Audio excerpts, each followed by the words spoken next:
Olá, estudante! Tudo bem com vocês? Eu sou o professor Vinícius, professor de Ciências e Biologia da Rede Estadual de Ensino, e estou hoje junto com a nossa amiga Fabiana, intérprete de Libras. Olá, Fabiana! Para a gente iniciar a nossa quarta aula com os temas de Biologia relacionados ao Enem. Nós vamos continuar falando sobre saúde e doença. Só que nessa semana vou trazer para vocês questões do Enem relacionadas com os temas que nós trabalhamos nas 3 aulas anteriores. E vamos corrigir aqui hoje, então, 4 questões. Tranquilo? Então, pegue papel, pegue caneta, anote todas essas respostas. Vamos fazer junto comigo, que é quando eu irei corrigir, irei dar dicas também para vocês de como interpretar uma questão de biologia. Vamos, então, só lembrar os conselhos e dicas que eu dei lá no volume 2 para vocês.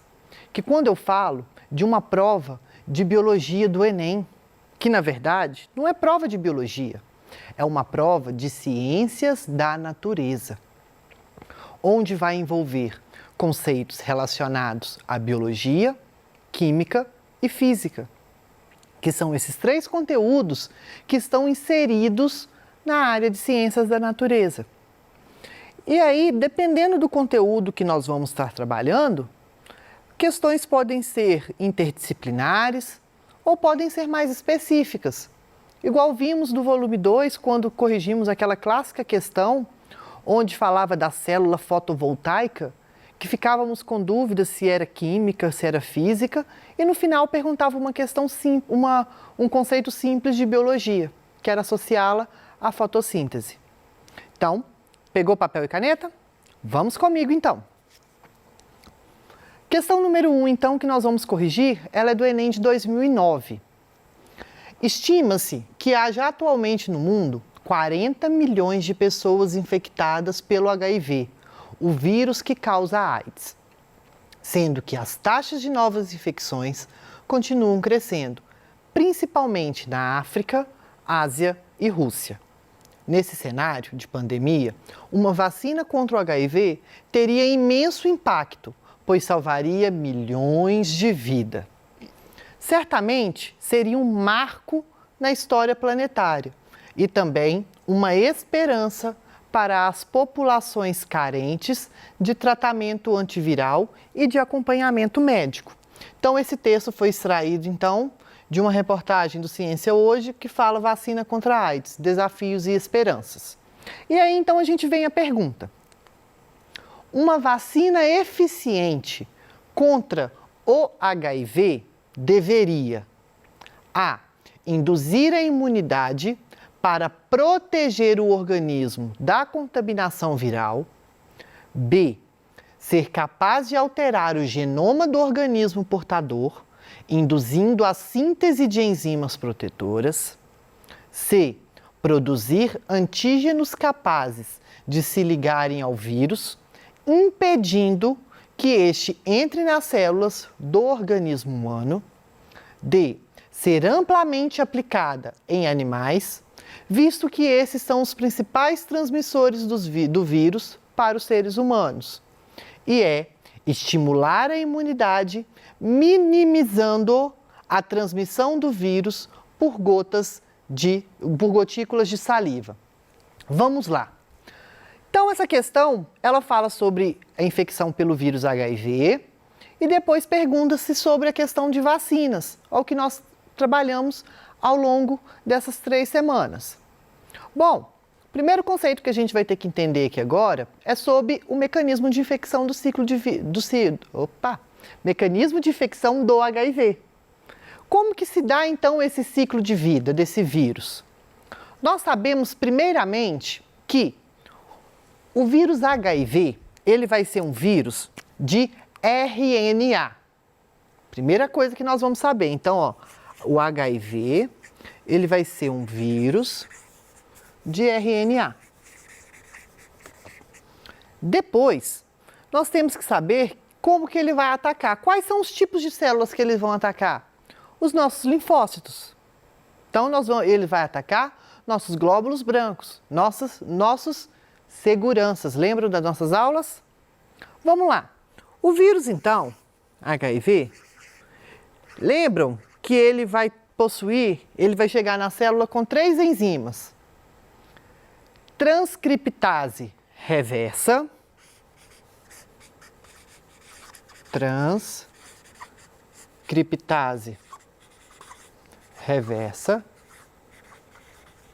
lembrando sempre que, tudo que termina em ase é uma enzima. Segunda, uma protease e uma integrase. São essas 3 enzimas, então, que o vírus HIV vai entrar. Transcriptase reversa, protease e a integrase. Entrando, então, na célula, o vírus, então, ele vai se fundir com a membrana plasmática e o seu RNA viral vai estar o quê? Solto lá no citoplasma. Aí vem a primeira proteína, primeira enzima, chamada de transcriptase reversa. Essa transcriptase reversa, então, vou colocar aqui, 1. Então, 1 vai entrar aqui. Vai fazer o quê? A transcrição de maneira reversa. Mas como, Vinícius? O que é essa transcrição de maneira reversa? O DNA, ele não é transcrito, depois ele é traduzido. Então, DNA transcrito em RNA e depois ele é traduzido em proteína. Então, aqui, transcriptase reversa, eu pego o RNA viral e transformo, então, ele em quê? DNA. Daí o nome de transcriptase reversa, tá? Então, ele faz essa transcrição reversa.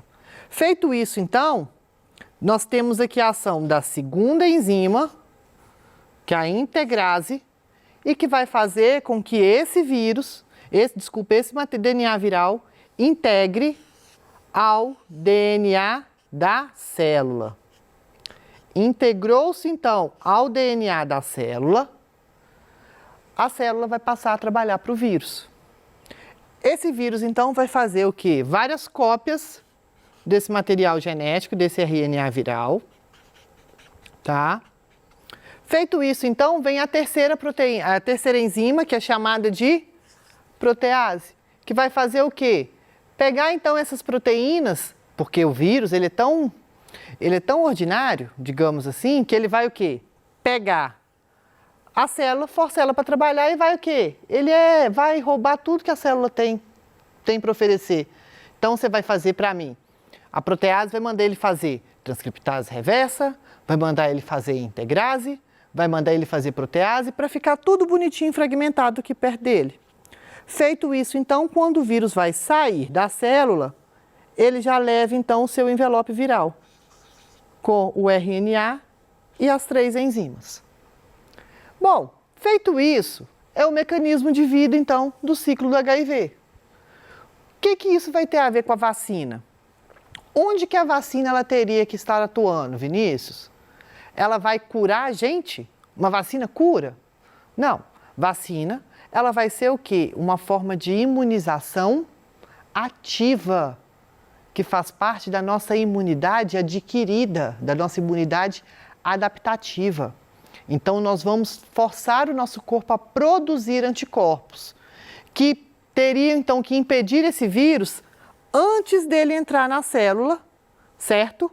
E depois que ele saísse, a vacina, que seria a ação dos anticorpos.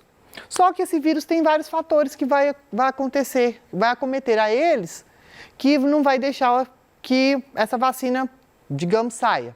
Primeiro, ele vai acometer os nossos linfócitos, então, que são as nossas células que vão fazer parte dessa resposta imunológica. É um vírus que sofre alto poder de mutação. Então, são vários fatores, mas temos, então, medicamentos hoje que vão controlar essa carga viral, que vão controlar a ação desse vírus. E aí, voltando na questão, o que então uma vacina eficiente para o HIV ia ter que fazer? Induzir a imunidade para proteger o indivíduo da contaminação viral. Acabou então que a gente falou aqui do ciclo e já falou dela.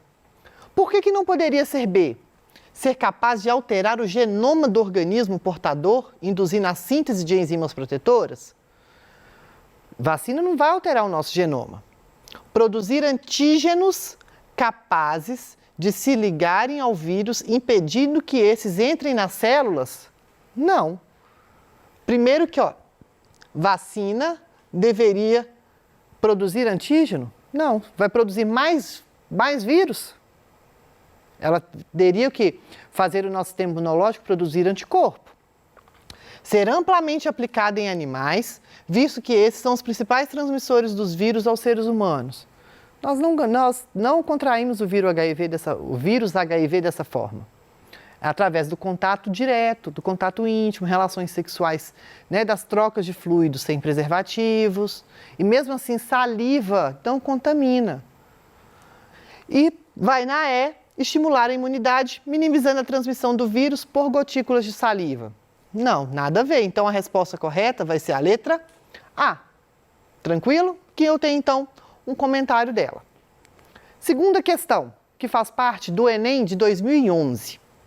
A produção do soro antiofídico é feita por meio da extração da peçonha de serpentes que, após tratamento, é induzida em um cavalo. Em seguida, são feitas sangrias para avaliar a concentração de anticorpos produzidos pelo cavalo. Quando essa concentração atinge o valor desejado, é realizada a sangria final para a obtenção do soro. As hemácias são devolvidas ao animal por meio de uma técnica denominada plasmaferese, a fim de reduzir os efeitos colaterais provocados pela sangria. Então, aqui está falando um clássico exemplo de como que se faz a produção do soro, de qualquer soro, que nós sabemos que faz parte da nossa imunização passiva, que não vai dar para a gente a proteção vitalícia, como, por exemplo, uma vacina ou por um longo período de tempo. Os soros, eles simplesmente vão ter um batalhão de anticorpo que vai neutralizar, que vai combater aquele antígeno na hora. No caso aqui, essa peçonha. Feito isso, o nosso sistema imunológico ele não é ativado, as nossas células, a nossa resposta imunológica ela não vai ser ativada. Por isso, nós não conseguimos ter células de memória. Então, vamos lá. A plasmaferese é importante, pois se o animal ficar com uma baixa quantidade de hemácias, ele poderá apresentar. Então, aqui a gente já tem, questão da plasmaferese. O que vai ser essa plasmaferese? Vamos voltar aqui no texto. As hemácias, depois que ocorrem então as sangrias, as hemácias elas vão ser devolvidas ao animal por meio de uma técnica denominada plasmaferese, a fim de reduzir os efeitos colaterais pela sangria, provocados pela sangria. Por quê? A partir do momento que eu preciso de extrair o soro, esses anticorpos ele vai estar presente no sangue, certo? Se eu retiro então esse sangue, eu vou ter que devolver esse sangue para o cavalo, porque eu vou necessitar só dos anticorpos.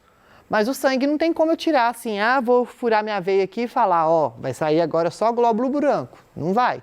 Vai estar tudo misturado no sangue. Então, por que essa plasmaferese ela vai ser importante? Porque porque a baixa quantidade de hemácias ela pode provocar febre alta e constante. Será que quando eu estou com anemia eu tenho muita febre? Não.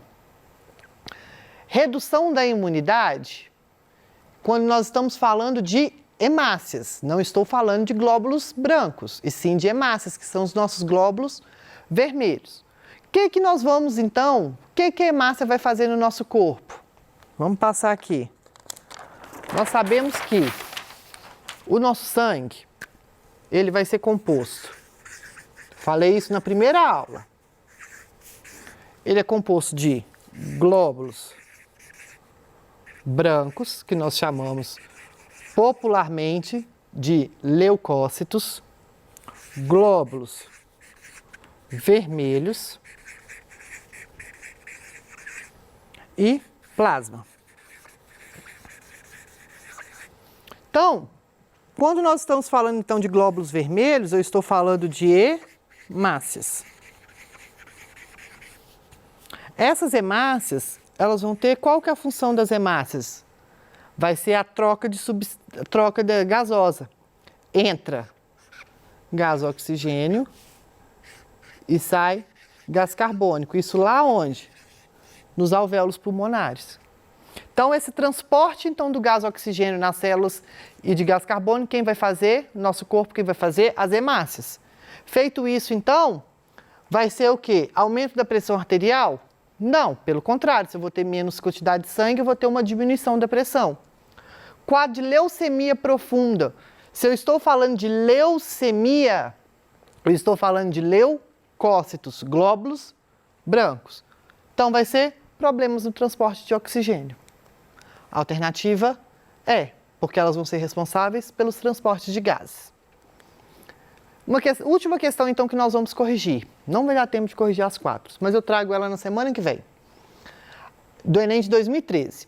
A contaminação pelo vírus da rubéola é especialmente preocupante em grávidas, devido à síndrome da rubéola congênita, SRC, que pode levar ao risco de aborto e malformações congênitas. Devido a campanhas de vacinação específicas, nas últimas décadas, houve uma grande diminuição de casos de rubéola entre as mulheres e, a partir de 2008, as campanhas se intensificaram e têm dado maior enfoque à vacinação de homens jovens. Considerando a preocupação com a ocorrência da SRC, da síndrome da rubéola congênita, as campanhas passaram a dar enfoque à vacinação dos homens. Por quê? Porque eles ficam mais expostos a esse vírus, eles transmitem o vírus às mulheres gestantes, passam a infecção diretamente para o feto, transferem a imunidade às parceiras grávidas ou são mais suscetíveis a esses vírus do que as mulheres. Então, gente, o que vai acontecer? Por que ampliou essa campanha de vacinação para os homens, principalmente jovens? Eles vão ficar mais expostos desse vírus? Que eu saiba, não existe ainda doença que eu vou ficar que homem fica mais exposto que mulher, se não for uma coisa bem específica. E rubéola pode dar nos dois sexos. Transmitem os vírus a mulheres gestantes. Se eu tenho enfoque, aqui não vai ser síndrome da rubéola congênita? Congênita, então, que vai ser transmitida de mãe para filho durante a gravidez, através da barreira placentária. Se eu vou, então, ter uma campanha de vacinação, um enfoque na vacinação para as mulheres e deixo os homens de fora, os homens, então, eles não precisam de ser vacinados. Só que se essas mulheres também não forem vacinadas, se algumas mulheres, os homens, eles podem contaminar essas mulheres. Então, vai ser, homens contaminados pela rubéola não são capazes de transmitir a doença diretamente para o feto. Tampouco a maior exposição dos homens ao vírus ou maior suscetibilidade. E não há transferência de imunidade, nenhuma. Mas um homem contaminado, é o que eu acabei de falar, pode infectar uma mulher grávida com a rubéola, que poderá ser transmitida ao feto por via congênita. Então, a alternativa correta é a letra B. Bom, chegamos ao fim da nossa aula, não vai dar tempo de fazer essa questão, mas eu retomo ela na semana de acolhimento com vocês. E dúvidas, mandem para mim que eu responderei para vocês hoje, então, no nosso Tira Dúvida. Espero vocês até a próxima semana. Até mais!